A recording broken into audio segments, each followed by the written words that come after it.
दोस्तों नमस्कार।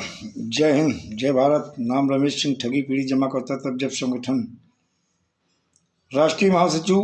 दोस्तों फिर आज आपके बीच में कुछ नई जानकारी के साथ में। कहते हैं कभी खुशी कभी गम, कहीं खुशी कहीं गम, कुछ ऐसे ही खबर आपके बीच में।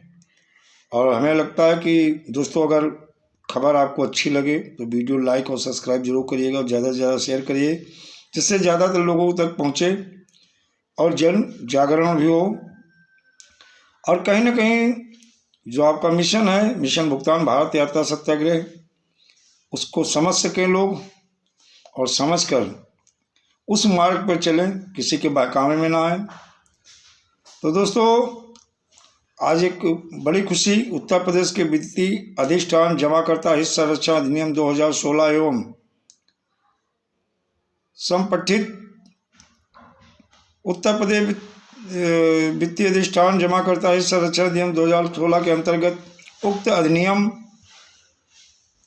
के अनुसार जनपद स्तर पर शिकायतकर्ताओं का विवरण तैयार किया जाना तथा शिकायतों का पंजीकरण भी कराया जाना। इस संबंध में यदि कोई व्यक्ति अपनी शिकायत दर्ज कराना चाहता है तो या अपने तहसील क्षेत्र में निम्नलिखित अधिकारियों के समक्ष नियत कार्य दिवस में उपस्थित होकर दर्ज करा सकता है। ऐसा जो है प्रदीप वर्मा सर हैं, ये अपर जिला मजिस्ट्रेट वित्त राजस्व के हैं और इन्होंने ऐसा ऑर्डर दिया है कार्यालय यानी कार्यालय जिला संभल को, संभल का मामला है, वहाँ अतिरिक्त जिला मजिस्ट्रेट वित्त राजस्व ने यह आदेश दिया है। और उन्होंने कहा जिला अधिकारी महोदय जनपद संभल को सादर अवलोकनाथ प्रेषित किया गया है। पुलिस अधीक्षक जनपद संभल, मुख्य विकास अधिकारी जनपद संभल, समस्त उप जिलाधिकारी जनपद संभल और जिला सूचना अधिकारी जनपद संभल को इस निर्देश के साथ प्रेषित किया। उक्त विज्ञप्ति का एक व्यापक प्रचार प्रसार जनहित में जनपद के समस्त दैनिक समाचार पत्रों एवं इलेक्ट्रॉनिक मीडिया में निःशुल्क कराया जाना सुनिश्चित करें। ऐसा जो है अपर जिला मजिस्ट्रेट वित्त राजस्व संभल के उन्होंने ऐसा ऑर्डर किया, ये खुशी की बात है दोस्तों।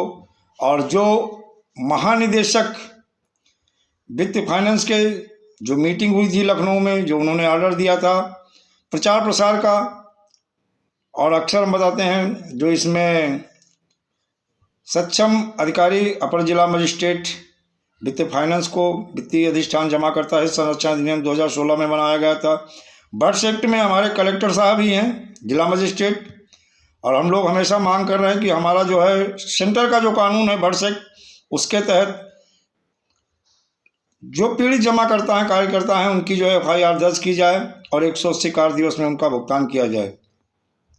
क्योंकि हमारे कार्यकर्ताओं, जैसे अगर देखा जाए दैनिक भास्कर के एक न्यूज़ है और एक कार्यकर्ता उन्होंने बताया था, वो गोड़ी गांव के मुकेश ने ये बताया था कि अभी हाल में ही उन्हें एक परिवार ने बातचीत के लिए बुलाया, किसी की भी तरह का विवाद ना हो इसलिए उनके घर चले गए।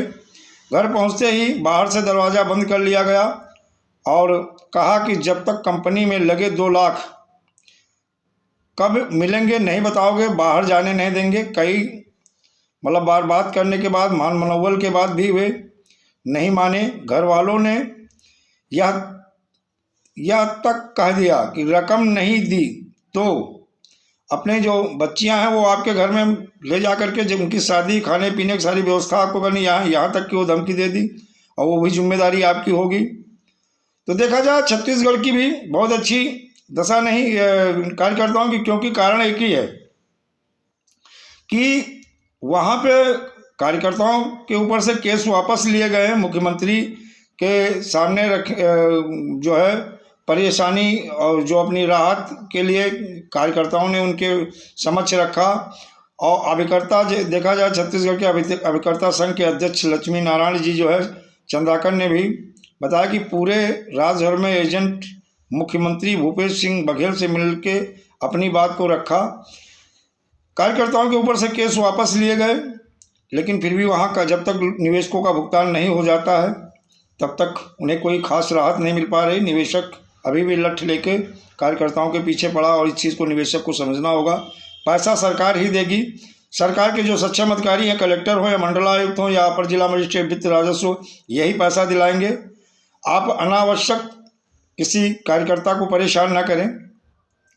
पहले उसका कारण भी बता रहे हैं, छोटी पॉलिसी को तुरंत फायदा हो गया। एक एजेंट ने बताया कि उन्हें एक स्कीम में लगभग 20-22 लाख रुपया लगाया था, और उनका एक टाइम में जल्दी ही ठीक ठाक पैसा मिल गया। मिलने के बाद भी उनको कुछ लोगों को बताया, और फिर इस तरह से देखा जाए उन लोगों के माध्यम से भी उनका लगा पैसा वो भी मिल गया। फिर बाद में लोगों का भरोसा बढ़ता गया और इन कंपनियों में पैसा जमा करते चले गए। और बहुत तो एजेंटों की बहुत बुरी कंडीशन है। कंपनी के एजेंटों का हाल में ही वे अपने रिश्तेदार तक की शादियों में नहीं जा पा रहे हैं, ये कंडीशन हो गई है। परिवार में कहीं शोक हो तो शमशान घाट से भी वापस आना पड़ता, नहीं पहुंच पाए। गांव के रास्तों पर चलना मुश्किल होगा। सबकी वजह एक ही है, लोगों का कहना है कंपनियों में जो रकम निवेश कराई है उसे वापस दिलाओ। तो रायपुर हो चाहे अन्य जगह, आरंग और उनके आसपास के गाँव में रहने वाले ज़्यादातर एजेंटों का घर से निकलना बंद हो गया है। घर में बंद रहते हैं, वह सुबह ही गाँव से निकल जाते हैं। तो जब दैनिक भास्कर की टीम पहुंची तो कुछ लोग आए, अपने दर्द को बताया कि बहुत ही दयनीय दशा में वो लोग जी रहे हैं।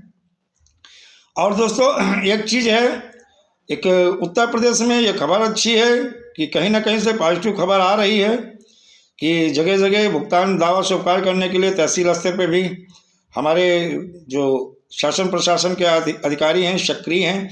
लेकिन दोस्तों हमें अधिक जागना होगा और ये नज़र रखनी होगी कि कहीं पे किसी भी कार्यकर्ता या निवेशक का कहीं अहित न हो पाए, और विधि सम्मत तरीके से पीड़ित जमाकर्ताओं का जो जिम्मेदारी बनती है, चाहे बर्ड सेक्ट हो चाहे वित्तीय अधिष्ठान जमाकर्ता संरक्षण अधिनियम 2016 हो, सरकार ही पैसा दिलाएगी। क्योंकि इनकी प्रॉपर्टी जो फ्रीज हुई, अकाउंट जो फ्रीज हुए हैं वो भी सरकार की अथॉरिटी के माध्यम से हुए हैं।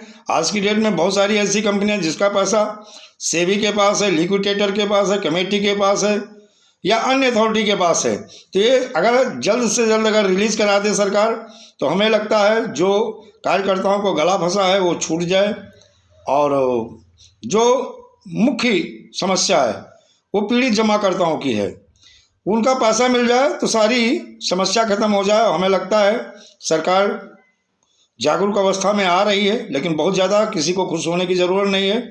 हमें जागते रहना, लोगों को जगाते रहना है, और ये नज़र रखनी है कि कहीं किसी के पास किसी का कोई अहित ना हो पाए। और जो हमारे कार्यकर्ता हैं, जो आज बहुत ही देखा जाए बहुत सारे ऐसे कार्यकर्ता, हम तो कहते हैं 20 करोड़ ठगी पीड़ित जमाकर्ता में लाखों लोग अभी तक आत्महत्या कर चुके हैं, लाखों कहीं ना कहीं कगार पे हैं आत्महत्या के। तो जिससे ये आत्महत्या ना कर सकें, सरकार को जल्द ही जन जागरण चेतना अभियान जो हमारा संगठन चला रहा है, इलेक्ट्रॉनिक मीडिया, प्रिंट मीडिया के माध्यम से सरकार को प्रचार प्रसार कराना चाहिए। और किसी भी जो ईमानदारी के साथ जिन्होंने पैसा अपना जमा किया, लोगों का जमा कराया है, उनको बांड रसीद दे दी है। अनावश्यक ऐसे किसी कार्यकर्ता के खिलाफ किसी प्रकार कोई कार्रवाई नहीं होनी चाहिए, क्योंकि उन्होंने पैसा कंपनी में जमा किया, बांड और रसीद उनको दे दी है।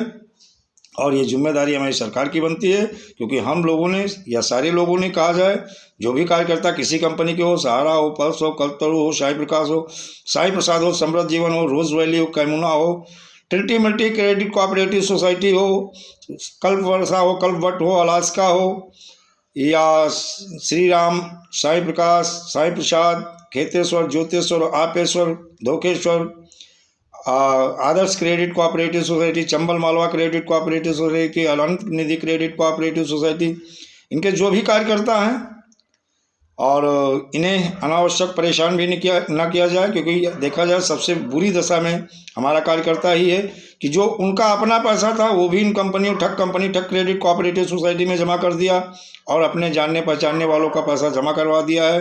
तो बहुत दयनीय दशा हमारे कार्यकर्ता और हमारे जमाकर्ता दोनों की है। तो सरकार से यही अनुरोध करेंगे कि जल्दी से जल्दी इन पीड़ित जमाकर्ताओं की समस्या का समाधान करे। और मुझे उम्मीद है कि सरकार पूरी तरह से तो नहीं जागी है, लेकिन जितना जागी है थोड़ा थोड़ा काम करना शुरू किया है। और उम्मीद है कि birds act, the binding of unregulated deposit scheme act 2019 के तहत 180 कार्य दिवस में हर कंपनी के पीड़ित जमाकर्ता का भुगतान कराए, और ये उनकी जिम्मेदारी और ड्यूटी है। दोस्तों, अगर वीडियो अच्छा लगे तो लाइक करें, सब्सक्राइब करें। जय हिंद, जय भारत, वंदे मातरम।